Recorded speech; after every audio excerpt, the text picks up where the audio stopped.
pense que c'est bon. Vous nous entendez? Ouais, super. Bonjour à tous. Bonjour. Bonjour Marie. Juste d'abord, deux, trois petites questions. Qui a produit du code en 2026? Pas mal. Qui a produit du code en utilisant une AI? Oh, c'est 50%. Et qui a produit 100% de son code avec une AI? Quand même. Bon, ça va quand même secouer un petit peu, hein. Mais bon, on va passer les messages. On y va? Donc juste, c'était quelques petits slides d'abord pour démarrer, pour expliquer qu'on vit dans un monde qui va très très vite. Et je ne sais pas si vous avez entendu parler du projet Mem Palace. Donc c'est un projet qui est sorti il y a à peu près 3 semaines, dont l'idée est de dire, on va avoir des agents qui vont fonctionner, et ces agents, ils ont besoin d'une mémoire. Et donc ce projet est sorti. Et en fait, ça, c'est la courbe, le nombre d'étoiles qu'il y a eu sur ce projet en un jour. Donc, globalement, en un jour, sur ce projet, il y a eu à peu près 20 000 étoiles qui sont apparues. Et donc, j'aime bien parler de ces choses-là parce que ça donne un petit peu la cinématique, la vitesse à laquelle les choses bougent dans le domaine de l'AI. Avoir un projet sur GitHub qui a autant d'étoiles en si peu de temps, finalement, c'était déjà un exploit. Quand on sait que, par ailleurs, l'une des contributrices de ce projet est cette personne que tout le monde connaît, donc c'est l'actrice Mila. Donc en gros, on ne sait pas exactement ce qu'elle a contribué, mais en tout cas, elle a eu l'idée de quelque chose, de créer une mémoire, et finalement, ça a donné ce succès-là. Donc ce qui est intéressant aussi, ce qui me plaît dans ce qu'on voit dans cet exemple-là, c'est quelque chose qui va très vite, et finalement, c'est quelque chose dont tout le monde est en train d'essayer de s'emparer et de voir dans quelle mesure il ne peut pas contribuer et créer de la valeur autour de tout ça. C'est aussi intéressant de voir, en fait, on voit en bas à droite la courbe qui concerne Mem Palace, le projet de Mila, et je la compare avec un autre projet STAR, qui est le projet OpenClaw. Et on voit là, finalement, c'est un projet qui, en à peu près 2 mois, a obtenu plus de 250 000 étoiles sur GitHub, ce qui est à nouveau absolument incroyable. Je ne sais pas si c'est le record, maintenant il doit être dans le top 5 des projets GitHub, ce qui est assez fou. Et pour donner aussi une idée de ce qui se passe, on compare ici la vitesse à laquelle, finalement, cette popularité est arrivée par rapport à un autre projet qu'on connaît tous, qui est Linux. Et là, on voit que finalement, là, on est à la vitesse de l'AI quand on comprend ce qui est en train de se passer. Donc, on est dans ce monde qui est finalement très ouvert, où tout le monde a envie de contribuer et qui va aussi très, très vite. Yes. C'est là qu'on vous dit que ça va secouer aujourd'hui. Mais parce que comme on se fait secouer, on s'est dit, il faut vous secouer aussi. Donc moi, je m'appelle Didier Girard, je suis le directeur général du groupe Sphère. Et il y a à peu près 1 an, puisque j'ai commencé à utiliser Claude Code en février 2025, je veux bien que tu changes de slide, je me suis dit, waouh, il se passe quelque chose qui est absolument incroyable. Et je dois vous dire que pendant 2 heures, la première fois que j'ai prompté avec Claude Code, j'étais blanc, et c'est pas moi qui le dis, c'est les gens qui m'ont vu. Et à ce moment-là, je me suis dit, waouh, que va devenir ma profession? Finalement, ça fait 45 ans que je code. À quoi ça sert? Que va devenir mon métier? Et puis finalement, je dirige une boîte. Quel est son avenir? Ça a duré à peu près 2 heures avant que je me dise non, mais finalement, derrière tous ces moments-là, il y a sans doute des opportunités. En tout cas, c'est le message que j'ai passé régulièrement en interne, c'est que si on ne bouge pas, donc c'était en 2025, dans 5 ans, Sphère n'existera plus. Et je continue à le dire, c'est quelque chose à laquelle je crois sincèrement. Simplement que maintenant, on a mangé 20% du temps. Aussi, en termes de mental, en fait, ce que j'essaye de faire du point de vue de mes équipes, c'est soit je vois ce sujet comme quelque chose qui va finalement être destruction de valeur, soit je le vois comme un axe positif.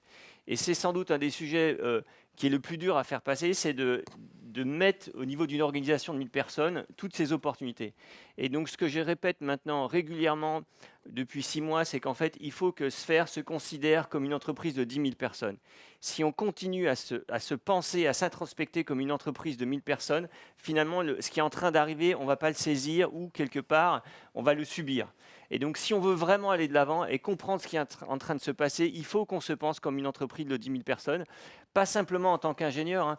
Je pense que maintenant, les outils sont là et on est capable de produire à l'échelle en mode 10x. Mais si nous, en tant qu'ingénieurs, on délivre 10 fois plus vite les projets, eh ben, il faut que nos équipes commerciales, qui vont être à structure constante quelque part, elles nous trouvent aussi 10 fois plus de projets.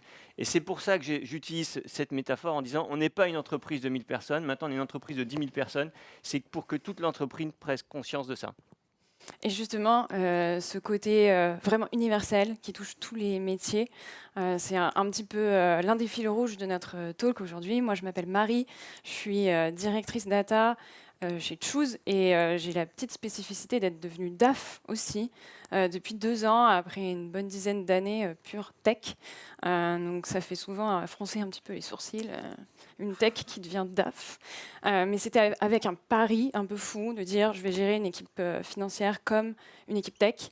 On va construire des pipelines, on va automatiser, on va mettre de l'IA sur une fonction financière poussiéreuse comme les autres, qui tournent sur Excel, qui tournent sur des vieux clients lourds, qui sont Windows only, etc. Et ce que je vois dans le domaine financier comme dans d'autres métiers depuis 2 ans, c'est cette accélération qu'on voyait dans les premières slides. C'est incroyable. Nous, on réfléchit à la transformation de nos métiers dev, mais en fait, dans les autres métiers, ça va aussi très très vite et c'est même encore plus angoissant peut-être, parce que c'est des métiers qui ne baignent pas dans la tech comme nous, qui ne comprennent pas forcément toutes les technos comme ça qui arrivent, mais elles transforment déjà leur métier. Voilà. Et c'est pour ça que on a ce talk qu'on a baptisé Êtes-vous prêt pour l'entreprise bionique.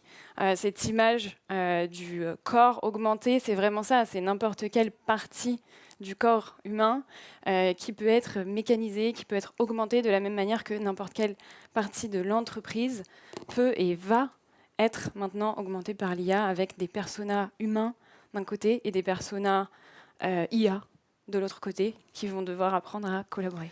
Est-ce que ça parle à certains, bionique? C'est un mot qui doit résonner pour certains. Moi, j'aime bien ce terme parce que ça me rappelle mon enfance, en fait, avec un personnage de série. Tout le monde voit la citation que certains ne voient pas et on n'a pas la même génération. Moi, je ne voyais pas. Toi, tu voyais pas. Tu m'as raconté, mais je ne voyais pas. Bon, on voulait spoiler, histoire de casser le suspense sur les grands messages d'aujourd'hui. C'est quoi ton premier? En gros, l'idée, c'est là, une fois qu'on a passé ça, c'est plus la peine de rester à la presse. Mais en gros, moi, si vous devez retenir une chose de cette presse, c'est écrire du code à la main est un anti-pattern. Souris. On reviendra dessus. Deuxième message clé, c'est le x10. Il ne faut pas viser l'incrémental, le petit gain marginal, le plus 5%. Il faut viser le x10. Okay. Un autre message clé? Déjà, c'est pas mal. C'est déjà pas mal? Ouais, ok. Didier tenait aussi à commencer par quelques disclaimers parce que le sujet est épais. Et on ne va pas tout traiter. Donc, notamment, il y a quelques questions qu'on ne va pas aborder, mais on voulait juste exprimer le fait qu'on les avait en tête. Ouais. On n'a pas tout mis d'ailleurs dans les disclaimers. Déjà, premier sujet, moi c'est sans doute le sujet qui m'angoisse le plus autour de tout ça, c'est qu'il n'y a finalement que quelques gros acteurs qui ont des AI qu'on est en train d'utiliser.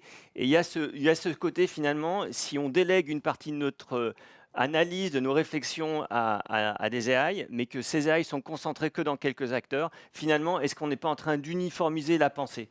C'est un vrai sujet, on ne va pas le traiter là, mais c'est un sujet qu'on a en tête, et c'est un sujet de société qu'il faut pas négliger. Deuxième sujet, c'est est-ce qu'on est dans une bulle? On me pose souvent cette question, moi je réponds oui, on est dans une bulle. Aujourd'hui, personne ne sait quelle est la valeur d'un token. On achète des tokens, tout le monde sait que ces tokens sont subventionnés. C'est quoi la valeur? Personne ne sait. Alors construire un business model au-dessus d'un token dont on ne connaît pas la valeur réelle, c'est quand même un petit peu hasardeux. Il y a un jour, à un moment, c'est sûr, on va payer le prix du token, on va le payer. Et donc à ce moment-là, tout le monde va devoir dire finalement le business model que j'ai imaginé au-dessus des tokens qui sont subventionnés, est-ce qu'il tient encore? À ce moment-là, ce sera sans doute le début du fait que la bulle va éclater et qu'on va retomber sur des choses concrètes. Et tu aimes bien dire que la bulle de l'Internet a éclaté. Exactement. Et qu'il y a derrière. Certaines boîtes ont survécu. Exactement. Et troisième disclaimer. Ouais, alors il y a beaucoup de gens qui disent qu'ils ont testé les AI et que le côté hyper productif, finalement, ils ne l'ont pas constaté. Et tellement qu'en fait, il y a une étude MIT qui a dit que 95% des projets dans lesquels les gens avaient testé les AI n'avaient pas tenu les promesses en termes de productivité. J'aime bien dire plusieurs choses là-dessus. La première chose, c'est qu'il faut toujours regarder qui a commandité cette étude. Je vous laisse regarder. Après, deuxième manière de voir ce chiffre, c'est aussi de se dire, finalement, déjà, quelque part, ça veut dire qu'il y a des gens qui essayent. Et on est dans un domaine où, de toute façon, réussir du premier coup, c'est quasi impossible. Et le fait que quand on démarre quelque chose avec les AI, que finalement, ça ne tient pas tout de suite ses promesses, c'est tout à fait normal, de mon point de vue. Ce que j'aime bien aussi dire, c'est on peut regarder les 95%, mais moi, ce qui m'intéresse surtout, c'est les 5%. Et ces 5%, en fait, c'est sans doute ceux-là qu'il faut regarder parce que c'est eux qui vont avoir un gros impact sur ce qui va se passer. Yes. Donc ça y est, Quelques disclaimers. nos disclaimers sont passés. On passe à la vraie presse après 10 minutes d'introduction. Et le premier message, c'est celui de l'entreprise bionique. Comme on disait, le fait que l'IA touche tout le monde. Nous, ici dans la salle, mais tous les métiers de l'entreprise. Au sein de l'IT, je pense que j'ai pas forcément besoin d'insister beaucoup sur l'impact, par exemple, de l'IA sur les métiers de dev, mais peut-être 2 mots sur la data, parce que c'est mon domaine depuis toujours. Ça fait tellement longtemps qu'on parle de BI, self-service, n'importe quelle personne de la boîte qui va pouvoir créer des dashs ou en tout cas faire une analyse, s'approprier la donnée sans solliciter aucune équipe tech ou data. Je ne l'ai jamais vraiment vu, cette réalité, dans les boîtes. Mais là, il y a vraiment un shift avec l'IA. Et pour vous donner un exemple, c'est un vrai exemple où, en juste un prompt, avec les bons serveurs MCP derrière, on a un agent qui nous crée un dashboard, métabase, de toutes pièces. Après vérification, tout est correct. Il y a des choses à améliorer. Mais on step up complètement. Sur cette promesse du self-service BI. Autre exemple, c'est celui de Didier qui, il me semble, a publié son nouveau site ou non, pas encore. Il y a une preview. Ouais, j'ai mis, si vous voulez regarder ce nouveau site, il est sur 2026.sphère.com. Donc, qu'est-ce qui s'est passé?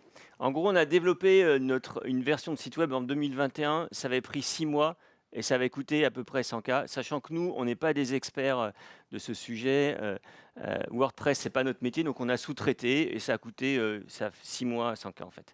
Il y a 1 an, quand j'ai vu sortir Claude Code, je me suis dit, mais finalement, ce vieux site web qui traîne, est-ce qu'on ne peut pas le réécrire avec Claude Code? On vire le CMS et quelque part, on refait notre site web avec Claude Code. Donc c'est un projet, ça a pris à peu près une vingtaine d'heures et à peu près 1 000 €, 1 000 $ plutôt à l'époque de conso, ça s'est étalé sur une semaine. Donc on était déjà passé d'un projet de 6 mois à un projet finalement d'1 semaine en termes de délai. Et l'itération était déjà significative. On avait un site web qui était beaucoup plus sympa que le site web précédent, qui était beaucoup plus représentatif de ce qu'on était. Il y a à peu près 2 semaines, alors que j'avais un petit peu de temps dans une salle d'attente, je me suis dit, mais finalement, est-ce que ce ne serait pas le moment de retenter l'expérimentation? Parce qu'en 1 an, tout a beaucoup bougé. Et donc le Claude Code que tu disais, il est complètement différent. Tu as d'autres outils qui sont arrivés, des Google Deep Research, du Stitch, etc. Finalement, le panel des outils qu'on peut utiliser pour faire un site web a grandi. Et puis aussi, la maîtrise de ces outils a progressé. On les maîtrise beaucoup plus, en fait. Donc j'ai retenté l'expérience et la version que vous pouvez aller voir là, c'était plutôt un projet de 4 heures qui s'est étalé sur une journée finalement. Et vous pouvez aller voir le résultat, hein, c'est quelque chose qui est vraiment significatif.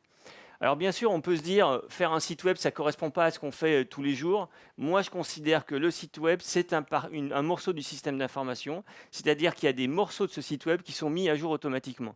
Typiquement, il y a un communiqué de presse qui sort. Ce communiqué de presse, il arrive dans un répertoire et de manière automatique, il est monté par un agent en prod, en fait. Donc on est déjà quelque part, même si ce n'est pas un enjeu métier critique en termes de création de valeur, c'est un bon espace pour tester en fait la maturité de son organisation par rapport à tous ces outils. Et on en reparlera plus tard, mais c'est super important d'avoir des petits use cases sur lesquels se faire des convictions, tester, sans qu'il y ait des trop gros enjeux, avant de passer à des projets plus critiques. Et du coup, comme on le disait, au-delà de tous les métiers IT,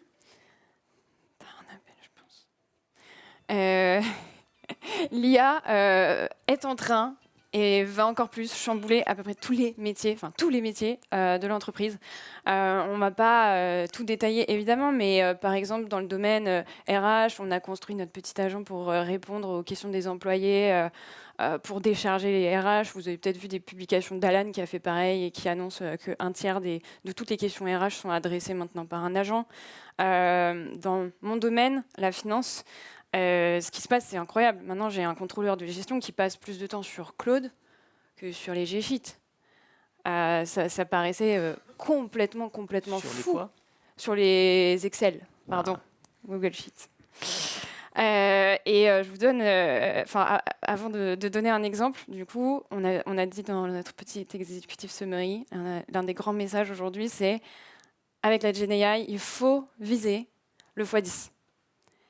Il faut oublier les gains marginaux.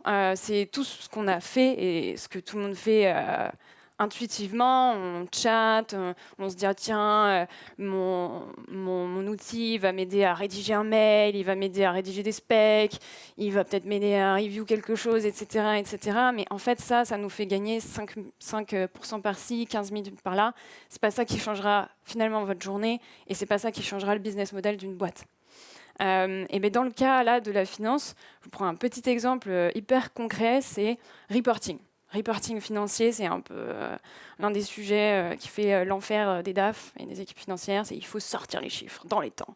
Et quand je suis devenue DAF de Choose, ça prenait très longtemps, en temps de travail, plusieurs jours, et en délai, un mois. Parce qu'il fallait choper toutes les datas, agréger tout ça, mettre en forme dans des Google Sheets et après produire un reporting avec des visualisations, etc. etc.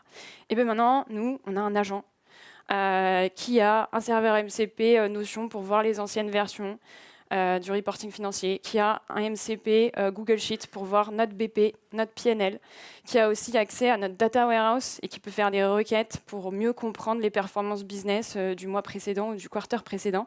Et du coup, vous avez une petite preview, évidemment, avec des données que j'ai pris le temps de entièrement anonymiser, qui montrent que en quelques minutes, l'agent me propose un draft et maintenant, je n'ai plus qu'1 à 2 heures de relecture et validation. Tu es passé d'un mois de délai Un mois de délai à une journée. Ouais, une Exactement. journée. Okay. Et ça, c'est important, c'est-à-dire quand on parle de ça, je dis souvent, moi aussi, aux équipes, c'est en gros, si vous prenez un outil et que vous cherchez quelques pourcentages de productivité, en gros, vous avez une tâche de 8 heures et vous la faites en 7h30. Au lieu de finir à 18 heures, vous finissez à 17h30. À votre avis, qu'est-ce qui se passe? Est-ce qu'on réattaque une nouvelle tâche à 17h30? Jamais. C'est sûr que non. Et donc, du coup, ce gain de productivité incrémental en pourcentage, finalement, je ne dis pas que c'est inutile, c'est intéressant à titre individuel. Ça améliore la qualité de vie, on peut aller boire des coups, etc. C'est intéressant. Mais si on regarde juste la productivité, on ne le constate pas. Et si on veut constater la productivité avec l'AI, il faut aller chercher un facteur multiplicatif. 1 x 2, 1 x 3, 1 x 5, 1 x 10. C'est pour ça qu'on dit x 10, c'est uniquement pour marquer les esprits. Mais ce qu'il faut chercher, c'est un facteur multiplicatif. Tout à fait. On reviendra sur l'exemple, mais Intercom, par exemple, en interne, ils se sont fixés l'objectif d'accélérer par 3 la vélocité de delivery tech. Et ils s'étaient donné, je crois, 12 mois pour le faire. Ils y sont arrivés en 9. Mais du coup, justement, l'un des messages peut-être qui chamboule le plus aujourd'hui, Didier, c'est la fin du code. Exactement. Donc pour ça, je vous ai mis 3 tweets et ils sont intéressants par les messages qu'ils portent. Le premier, c'est Andrej Karpathy. Andrej Karpathy, c'est un des co-founders d'OpenAI qui a après géré toute l'équipe AI chez Tesla. Donc il dit, il y a 3 ans, en janvier, il dit le nouveau langage de programmation, le langage le plus chaud, c'est le langage naturel. Donc il le dit comme un Américain, au lieu de dire langage naturel, il dit anglais. Mais en gros, globalement, maintenant, on peut coder dans sa langue maternelle. C'est ça qu'il dit il y a 3 ans et c'est ça maintenant qu'on vit.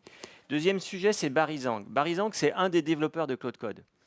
Et donc, ils ont commencé, moi, je suivais cette équipe, on entendait ce qu'ils faisaient. C'est pour ça que très vite, quand j'ai pu accéder au bêta de l'outil, j'ai essayé d'obtenir des accès. Il y a 18 mois, il disait, dans les 6 derniers mois, j'ai produit plus de code qu'en 10 ans. C'était il y a 18 mois qu'il disait ça. Donc, dans les 6 derniers mois, j'ai produit plus de code qu'en 10 ans. Donc là, on n'est même pas au niveau 10x. Et ce qu'il rajoutait derrière, 90% de ce code est généré. Aujourd'hui, les équipes Claude Code communiquent, alors c'est de la communication, on n'est pas dans les équipes pour voir ce qui se passe, ils disent que 100% du code de Claude Code est écrit avec Claude Code. Donc il n'y a plus de code, on n'écrit plus à la main. Et donc ouais, je veux bien que tu laisses une minute sur pas une minute, mais parce qu'on a moins d'une minute par slide. Mais sur Ryan, donc en fait c'est un des co-founders de Node.js. Et ce qu'il a dit en janvier, il dit il faut admettre que l'ère où les humains écrivaient du code est finie. C'est un des gars qui a créé Node.js, donc ce n'est pas un manche du point de vue de ses connaissances, de ses capacités, de ses skills. Et en janvier, il dit ok, maintenant il faut l'admettre, on est sorti de l'ère où l'humain écrivait à la main. Et donc après, le goulot d'étranglement, il est en train de se déplacer. Produire du code, en gros, les AI, elles savent faire. Et donc ça, c'est Logan, c'est un des leaders dans les équipes DeepMind. Je crois que c'est lui qui lead le projet AI Studio chez Google. Il disait, en fait, le goulot d'étranglement, c'est déplacer de l'écriture du code à la review. Et là, moment de gloire, je ne sais pas si c'est de la gloire, mais en tout cas, il y a Elon Musk qui lui répond, en fait, la review va aussi bientôt faire partie du passé. Et donc toujours dans cette conversation, il dit mais non, vous avez tort tous les deux. En fait, le fait de faire de la review à la main, ça fait déjà partie du passé. Et donc est-ce qu'on en est encore là? La question, c'est une question qu'on peut se poser. Et en fait, il y a quelques semaines, une semaine de ça, je pense, ou 2 semaines, il y a Anthropic qui a sorti un projet qui s'appelle Mythos. Et Mythos, je ne sais pas si vous avez entendu parler de ce projet, en fait. Donc, ils ont fait tourner Mythos sur des bases de code qui étaient regardées par les meilleurs experts mondiaux en termes de sécurité, donc qui ont fait des revues de ces projets open source. Et en quelques semaines, on n'a pas les délais, hein, mais en tout cas, ils ont trouvé des milliers de failles de sécurité dans ces outils en utilisant leur nouveau modèle Mythos, en fait. Et donc là, on sent ce qui est en train d'arriver, c'est-à-dire qu'il y a des humains qui ont regardé pendant des années des bases de code qui ne trouvaient pas de failles de sécurité. Et là, finalement, typiquement, ils citaient le cas d'une faille de sécurité dans BSD, qui est sans doute l'un des OS les plus sécurisés. En mettant $50 de token, ils ont trouvé une faille 0D qui datait de 25 ans dans l'OS. Donc on imagine ce qui est en train de se passer en termes de revue de code. Alors même si aujourd'hui, on peut considérer que la revue de code, il y a encore des humains qui doivent être dans la boucle, on peut quand même imaginer que globalement, il y aura à un moment donné des AI qui sont capables de faire de la revue au moins aussi bien que nous, voire mieux. C'est dur à avaler. Non? Peut-être qu'au 2e jour de Devox, ça commence déjà à infuser. Ouais. Bon, mais ok, tout le monde a compris du coup là. C'est pour ça que je dis, moi maintenant, c'est quelque chose que je dis régulièrement. Écrire du code à la main, maintenant, c'est un anti-pattern. Et donc, l'idée, c'est comment est-ce qu'on arrive finalement à se passer du fait d'écrire du code à la main. Et là-dessus, on a une image qui est chère à Didier, qu'on emprunte à Michel Serres et qui est celle de Saint-Denis. Saint-Denis qui, décapité, continue à marcher, sa tête dans la main, apparemment. Mais en fait, c'était un peu une image pour le smartphone, notamment. Exactement. Didier. C'est pour ça qu'il l'avait pensé, Michel Serres. Avec finalement une grande partie de notre cognition qui serait dans notre smartphone, nos contacts, nos photos, nos souvenirs, notre planning, etc. Google Maps. Est-ce que c'est un mal en soi? L'idée, c'était de dire, en fait, c'est pas forcément une aliénation, ça peut aussi être une libération d'espace mental qu'on peut du coup allouer à autre chose. Donc c'est histoire de remettre un petit peu de baume au cœur à tout le monde. Ok, on va plus écrire du code comme on a appris et comme on a fait pendant des années, mais on va peut-être quand même encore avoir un job, et qui sait, peut-être que notre job va pouvoir même devenir plus intéressant, plus créatif, plus empathique, si on arrive à jouer avec les deux côtés de la pièce. Parce que finalement, ce syndrome de Saint-Denis, on peut voir comme un côté le parasite, de l'autre côté le partenaire. Donc le partenaire, c'est ça, c'est la bande passante libérée pour faire des choses plus stratégiques, plus créatives, plus humaines, etc. Le côté parasite, c'est l'aliénation, c'est l'atrophie de nos capacités cognitives, impossibilité à prendre du recul et accumulation de dettes cognitives. Vous avez sûrement vu passer ce terme, notamment sur les réseaux de comprehension debt, puisqu'on dit, OK, on va plus écrire de code, potentiellement même la review sera plus non plus par des humains. Il y a des boîtes qui annoncent déjà qu'elles font 10, 15, 20, 30% de leur PR en auto-validation par des IA, par des agents. Et du coup, il y a des détracteurs de ça qui disent « Non mais attendez, c'est pas possible. À un moment donné, si nos ingénieurs ne savent plus du tout comment sont faits les systèmes, le jour où ça pète, qui gère ?» Et donc, tout ça est englobé dans ce terme comprehension depth. Mais finalement, si on réfléchit un peu, il y a des domaines où c'est déjà le cas. Exemple, celui du pilotage. Il existe aujourd'hui des systèmes de pilotage un peu plus avancés dans certains avions, où on n'est plus du tout sur une interface manuelle, où les pilotes ont appris à interagir avec l'avion de manière physique, typiquement avec un manche. Non, on est sur une interface dite fly-by-wire, avec en fait essentiellement une interface électronique où le pilote n'agit plus physiquement sur un paramètre, mais annonce l'intention de changement de cap, d'atterrissage, etc. Et le système met en exécution plein de mécanismes pour réaliser cette intention. Et le pilote n'a pas la compréhension parfaite de tout ce qui se passe en termes de mesures, de décisions, de corrections, etc. Donc finalement, c'est peut-être vers ça qu'il faut tendre et se dire, c'est pas grave de ne plus maîtriser, de ne plus connaître parfaitement chaque opération, d'avoir cette maîtrise ultra exhaustive, mais notre maîtrise technique, elle viendra plutôt de notre capacité à avoir posé les contraintes, à avoir des mécanismes de surveillance, des mécanismes de correction aussi sur toutes ces IA. Alors, du coup, maintenant qu'on a dit ça, qu'est-ce que ça veut dire en termes de méthodo un peu? Ouais. Il faut considérer que les AI, en fait, ce sont des machines.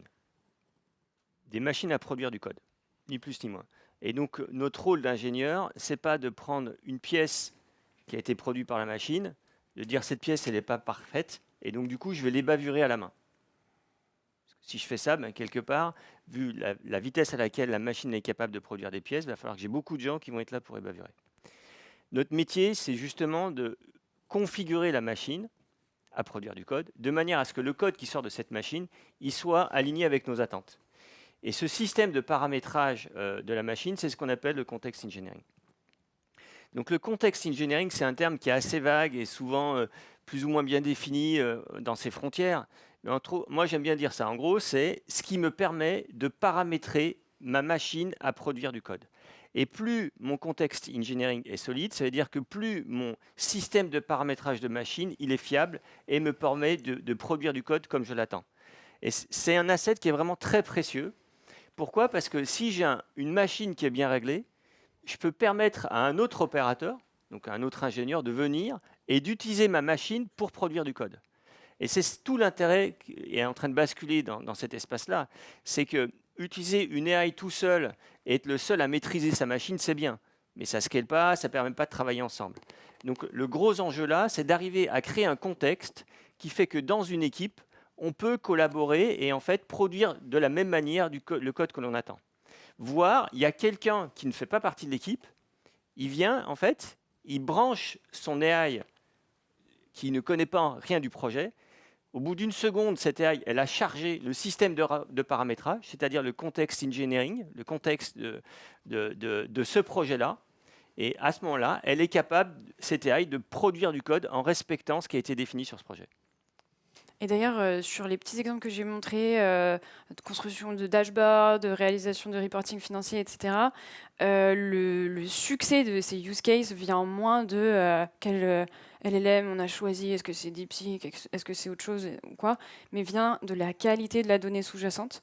Nous, on avait la chance d'avoir déjà beaucoup travaillé sur notamment un data warehouse, modélisation que je pense pouvoir qualifier de nickel chrome, ultra documenté.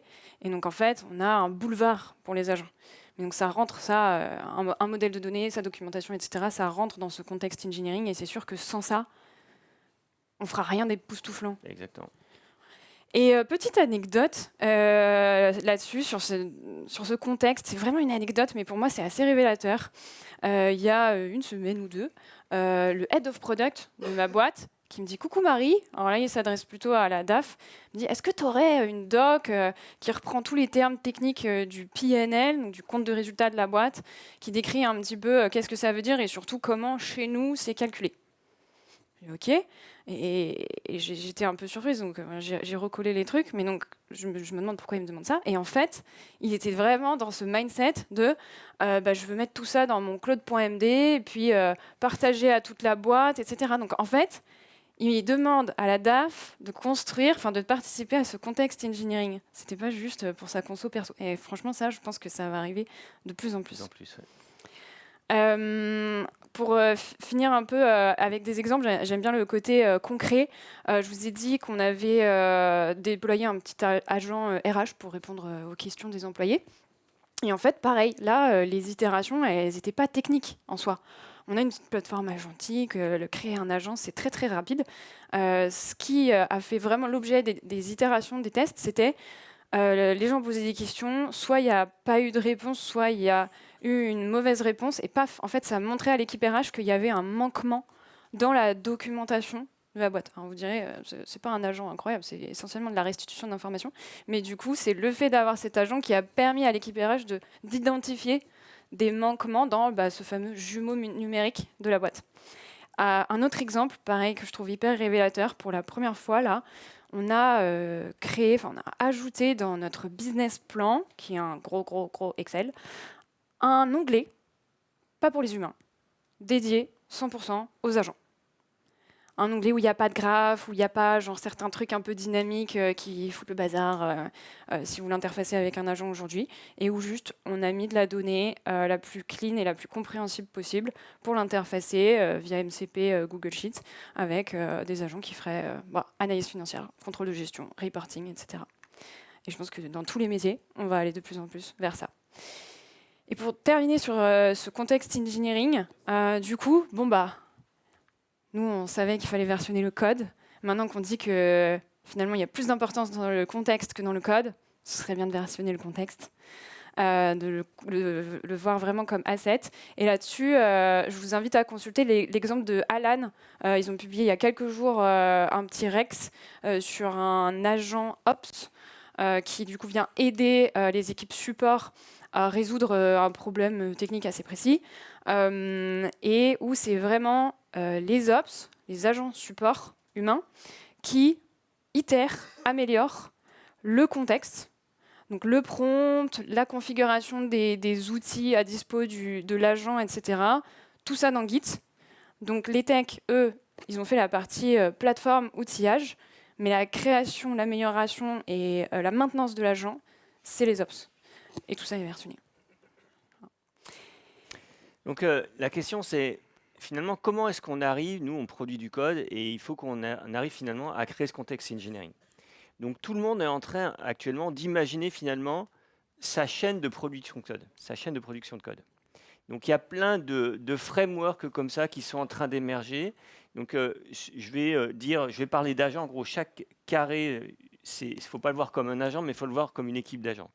Je vous rappelle, principe de base, on n'écrit plus de code à la main. Si on ébavure une pièce en sortie, parce que la machine est mal réglée, quelque part, on ne va pas chercher à modifier le paramétrage de la machine. Donc, ça, c'est un des principes de base. C'est vous vous rendez compte qu'il y a quelque chose qui n'est pas parfait. En fait, il faut demander à l'agent de le modifier, de vous prompter avec l'agent pour que derrière, il comprenne que ça s'est mal passé. Et après, derrière, on va voir comment est-ce qu'on arrive à capitaliser. Je vous ai mis ici la chaîne de production de code qui est la plus courte qu'on peut avoir. Pour moi, c'est les itérations minimum. En gros, vous partez de spécifications fonctionnelles générales. Vous pourrez très bien avoir un agent de type brainstorm qui vous a fait, il est dialogué avec lui et finalement, il vous a sorti un document qui vous dit ce sur quoi on va travailler. Vous passez ces specs générales à une première équipe d'agents qui va s'occuper de planifier. Donc, elle va faire, dans notre ancien monde, c'est comme ce qu'on appelle la planification, c'est produire les specs détaillés. Donc, ça va reprendre en gros fonctionnellement qu'est-ce qu'on doit faire et ça doit décrire quels sont les endroits qu'on va manipuler dans le code et modifier. Éventuellement, donner des petits bouts de code pour dire voilà ce que je vais faire sur ce morceau de code. Ça, c'est la partie planification. Donc, on a une équipe d'agents qui s'occupe déjà de faire ça. Une fois qu'elle a fait sa spec détaillée, cette équipe, la personne qui est aux manettes va passer ce document de spec détaillé à l'équipe qui va produire le code. Donc, elle va prendre les specs détaillées et elle va les transformer en code. Il est probable que l'équipe work, donc qui écrit le code, ne respecte pas entièrement les specs détaillés. Voire, elle a peut-être des sujets qui n'étaient pas mentionnés, genre les règles de sécurité, le design system, etc., qui n'étaient pas explicités proprement dans les specs détaillés. Et donc, ce qui va se passer en général, c'est que globalement, il y aura un delta entre le code produit et ce qu'on avait imaginé dans les specs. Et donc là, il faut une troisième équipe qui va s'occuper de la review. La review, c'est valider que le code produit est conforme à la spec, mais aussi conforme à toutes les règles qu'on a sur le projet, voire dans l'entreprise. Donc là, il y a des agents review qui vont vérifier qu'il y avait des règles d'entreprise, est-ce qu'elles sont bien respectées. Donc ça, c'est la team review. Et dernière chose qui est très importante et qui est souvent oubliée, c'est la partie compound. Il est probable que dans ce cycle, on ait appris des choses. Et donc, ce qui est important, c'est de les documenter. Typiquement, si la machine à produire du code n'arrive pas à produire, si l'équipe work finalement n'a pas réussi à complètement implémenter les specs détaillés, c'est qu'il y avait un sujet en fait, quelque chose n'était pas bien documenté, pas bien explicité. Et donc l'équipe d'agents Compound, ce qu'elle va faire, c'est qu'elle va rajouter du contexte de manière à ce que l'itération d'après, si on se retrouve dans ce même cas de figure, en fait, la différence entre la spec détaillée et la partie work se réduise. Et itération après itération, on va régler en fait la machine, on va travailler sur le contexte, rajouter des fichiers MD qui en fait guident de plus en plus la machine à produire le code. Et c'est ça le cycle qui nous permettent finalement d'arriver à produire du code sans en écrire et d'avoir cette machine bien réglée. Et du coup, si on n'écrit plus de code et qu'on a des agents comme ça qui gèrent en grande partie chaque étape du software development lifecycle, eh bien, ça change un petit peu l'organisation de nos équipes. Ouais. Et ça, moi, personnellement, c'est la partie qui, aujourd'hui, me dérange le plus. Mais je laisse Didier vous expliquer ce qu'il pense. Donc, en gros, il y a la métaphore qui vient d'Amazon de la pizza team. En gros, quelle taille d'équipe on peut nourrir avec 2 pizzas et en gros, on a convergé vers une équipe qui délivre de la valeur, c'est 8-10 personnes, voilà, schématiquement. Si on arrive au 10X, d'accord, cette équipe de 8-10 personnes, c'est une équipe en termes de production de 80 à 100 personnes. On ne produit pas du code à 8 comme on le produit à 80. Ça ne fonctionne pas pareil. Les pipelines, les CI/CD, les règles de revue, ça ne fonctionne pas pareil en fait. Et donc, si on garde la taille d'équipe telle qu'elle est aujourd'hui, qu'on l'augmente par un facteur multiplicatif en termes de productivité, il y a peu de chances en fait que finalement vous arriviez au 10X. Parce que les gens vont se marcher dessus dans ce qu'il y a à faire. Ça va produire trop de code, ça va trop vite en fait. Pour qu'on arrive à tous se synchroniser dans ce qu'on fait. C'est un peu l'image un peu forte que j'utilise pour expliquer ça, c'est vider un lave-vaisselle à 2, globalement on est efficace. Mais si on se met 20 pour vider le même lave-vaisselle, il y a peu de chances qu'on soit aussi rapide. Et c'est un peu ça en fait. Donc si on est trop nombreux augmentés, bah, finalement on va se percuter, on va travailler sur les mêmes choses, on a oublié de se synchroniser, etc. Et finalement on sera moins efficace. Et donc il faut réfléchir à qu'est-ce que c'est que la taille d'équipe idéale. C'est pour ça que je parle de la sandwich team, qui en gros, si je fais 1 à 2 fois 10 quelque part, le 10 étant un objectif et pas forcément une réalité, ben, quelque part on retombe sur cette fameuse taille d'équipe de type pizza team. Et donc du coup, comme on a moins de personnes sur le projet, avant on avait spécialisé nos équipes. On a des gens qui faisaient du front, de l'UX, de l'UI, du back, de l'API, de la sécurité, de l'Ops. Et ce qui est en train de se passer, c'est que si on réduit la taille des équipes, ben en fait, il va falloir que les personnes sur les projets augmentent en fait leur champ d'action. Et donc, on essaye de changer le vocabulaire. Déjà, on a gommé front et back engineer. On parle plutôt de software engineer, mais on est en train de passer à un nouveau vocabulaire qui est le type product engineer, où quelqu'un en fait va prendre plutôt le sujet de dire moi, ce qui m'intéresse, c'est de délivrer un produit pour un client, et je suis capable, en fait, via une AI, de maîtriser un petit peu tous les sujets. Et la bonne pratique, c'est de dire cette personne, elle ne doit pas produire 100% du code, parce que si elle fait ça, en fait, il est probable que son context engineering, finalement, adhère à sa manière de produire du code. Il faut garder en tête que toute personne qui vient sur le projet branche son AI, récupère le contexte et doit être capable de produire. Et donc pour ça, si on veut rendre notre système de production robuste, il faut s'arranger pour qu'en permanence, il y a des gens qui puissent venir brancher leurs AI et chercher à contribuer. S'ils n'y arrivent pas, c'est quelque part, on a encore des faiblesses dans notre contexte engineering. Donc en gros, ce qui est en train de se dessiner, c'est une équipe plutôt petite qui va être responsable de la production de 80% du code, des contributeurs externes qui ont le droit de venir, et tout un chacun doit avoir le droit de venir et dire bah, moi j'ai envie de contribuer, et puis après bien évidemment des équipes d'agents qui vont être là pour faire la majeure partie du taf. Et maintenant que tout ça est dit et que l'ampleur de la transformation est claire et nette, ce qui est sûr, c'est que in fine, l'enjeu, il sera aussi, surtout, beaucoup humain et organisationnel. Parce que là, tout ce qu'on vient de se dire, ça fout quand même un sacré bazar. Et là-dessus, du coup, on va avoir des blocages, de la résistance, peur du changement, perte de contrôle, etc. Donc la vraie valeur de l'IA dans une entreprise donnée dépendra de sa capacité à elle à se transformer. On est sur le classico-classique, conduite du changement. Mais sauf que là, comme on l'a dit, ça va plus vite, ça va plus fort, ça touche tout le monde. Donc il va falloir être encore meilleur sur la conduite du changement. Et là-dessus, du coup, on a repris un petit framework Leadership Lab Crowd qu'on va dérouler sur ces quelques dernières minutes pour vous donner peut-être quelques pistes de comment essayer de naviguer dans ces zones troubles, ces eaux troubles. Et c'est Leadership Lab Crowd, leadership pour les gens ont besoin d'être emmenés, de savoir où ils vont, sachant qu'il y a beaucoup d'incertitudes, de FOMO, de stress, etc. Donc c'est encore plus important qu'il y ait ces exemples et la clarté dans la vision, etc. Ça passe par plein de choses. Ça passe par des dirigeants qui font aussi, qui pratiquent l'IA. Ça passe sur des visions, des plans d'implémentation clairs. Et ça passe par aussi le budget. Je ne sais pas si vous avez vu passer il y a quelques jours cette annonce. La DAF qui parle là. Oui, voilà, c'est petite casquette financière. Mais Uber, il y a quelques jours, a fait un peu une espèce d'annonce sautante et trébuchante de dire badaboum, mon budget 2026 pour l'IA est cramé. On est en avril.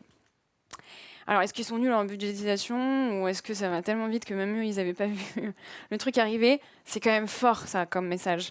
Et alors, Didier, déjà l'année dernière, il faisait froncer les sourcils à beaucoup de gens dans les salles en disant « Moi, je dis, il faut budgéter 10 € par personne par heure. » En gros, ce qui est important, c'est quand vous allez dans vos lignes budgétaires, il faut se dire « Ok, il faut absolument se dire que l'AI, ça coûte de l'argent. Vous allez consommer des tokens. » Alors bien évidemment, ce 10 € par heure et par ingénieur, il est sans doute un petit peu supérieur à ce qu'on va être amené dans la pratique. Mais globalement, ça fait quoi? Ça fait 80 € par jour. 80 € par jour, si je fais du 10x, c'est-à-dire qu'en une journée, un ingénieur il en produit 10, finalement, ça ne se voit pas. Même si je fais simplement un facteur 2. Et donc, en gros, l'idée qu'il y a derrière, c'est de dire il faut aller chercher du budget. Et si vous n'allez pas chercher ce budget, en fait, vous allez proposer une machine où admettons que vous êtes une société de taxi, vous avez acheté des taxis à tout le monde est équipé, mais en fait, vous n'avez pas pris le budget pour l'essence. Ça n'a pas marché, votre société de taxi, il y a peu de chances qu'elle marche. Et donc, il faut absolument budgéter. Et budgéter, vous pouvez taper haut de manière au moins à avoir du budget nécessaire et pas de vous retrouver dans la situation d'Uber où en un trimestre, vous avez cramé tout votre budget. Et forcément, avec ma casquette de DAF, quand il m'a donné ce chiffre, j'étais un peu en mode wow, comment on fait pour rentrer ça, comment on fait rentrer ça dans le budget. Et puis j'ai aussi fait mes petites recherches pour dire est-ce que vraiment c'est raisonnable, c'est ça l'ordre de grandeur, etc. Et en fait, il y a déjà des exemples aujourd'hui sur le marché. Je vous ai dit que je vous en reparlerai. Intercom a publié il y a quelques jours un article assez détaillé sur le déploiement de l'IA en interne et l'accélération du delivery. Et là, 128 000 $, c'est pas par mois, hein, c'est par semaine. Donc ça, c'est leur spending cloud. Et rapporté à leur nombre d'ingénieurs, on s'approche du 10 €. On est plutôt sur du 7,5, mais comme vous voyez, la courbe, elle est montante. Et ce qui est intéressant, après, on ne va pas épiloguer trop sur l'unité de mesure, DPR, etc., mais eux, ils ont beaucoup de tracking sur le delivery tech. Et du coup, ils ont sorti cette analyse de le coût par PR. Fully loaded, donc avec les salaires des ingés, plus les tokens. Et ce qu'on voit, parce que eux ils constatent en interne là, c'est que, on a un coût de l'APR qui est en train de descendre et qui justifie pleinement cet investissement massif sur l'IA. Donc vraiment, cette histoire de budget, elle est à réfléchir. Ensuite, très rapidement, on a besoin de s'outiller. On a besoin d'être prêt pour l'industrialisation de tous ces agents. Bon, on en a déjà parlé, il y a toute la partie, notamment context engineering. C'était juste pour illustrer un tout petit peu, nous, ce qu'on a fait chez Choose, beaucoup plus low cost que tout ça. On n'est pas à 10 € par heure par personne, vraiment. On est une petite start-up qui essaye d'être rentable. Donc nous, on est sur du low cost. Donc c'est du fait maison. On l'a open sourcé il y a quelques jours, je crois. Et du coup, c'est notre plateforme agentique. On fait créer un nouvel agent, on branche les MCP qu'on veut pour chaque MCP, on a les tools, pour chaque tools, on dit si c'est human in the loop ou pas, etc. On met un système prompt, il y a quelques autres trucs assez sympas, et après, vous voyez, il y a tous les métiers là déjà, il y a du support, des RH, de la data, de la tech, etc. L'idée, c'était vraiment de dire, nous, on investit sur l'outil qui va permettre de l'expérimentation assez rapide, d'avoir des petits cas d'usage, des pilotes. qu'ensuite on roll-outera.